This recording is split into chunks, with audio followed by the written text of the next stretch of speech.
स्वागत छ मेरो च्यानलमा। आज भेज सब्जी बनाउन गइरहेको छु अनि कस्तो लाग्छ हेरिदिनु होला है। म पहिले टमाटर काट्छु, त्यहाँदेखि टमाटर काटिसकेपछि अनि तपाईहरु सबै सन्चै हुनु होला हैन। म सिमी काट्छु, उसको पछि सिमी छिलेर राखेको थिएँ अनि त्यहाँदेखि अलिक देखाएको नि। त्यहाँदेखि फेरि प्याज चप गर्छु। प्याज चप गर्नुपर्छ नि गाइस। यसरी प्याज चप गर्छु। त्यहाँदेखि प्याज चप गरिसकेपछि अनि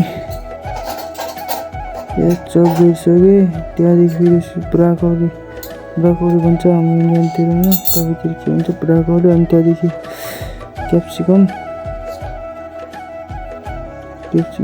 पोक्ची एउटा काटिसक्यो अनि अर्को काट्नु लागे। त्यहाँदेखि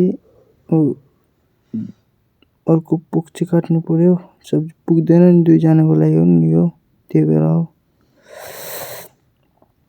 त्यहाँदेखि जुग्नु अलिक त चप गर्न थालेँ अनि त्यहाँदेखि फेरि रेसिपी देखाउनु पर्यो नि त, टमाटर प्याज। अनि त्यहाँदेखि फेरि कराई सेट गरेँ, कराईमा एउटा अलिक त बटर हालेँ। बटर हालिसकेपछि त्यहाँदेखि बटर हालिसकेपछि अब जिरा हाल्नु पर्यो। जिरा लिन गएको, जिरा पत्ताइयो जिरा हालेँ। त्यहाँदेखि प्याज अनि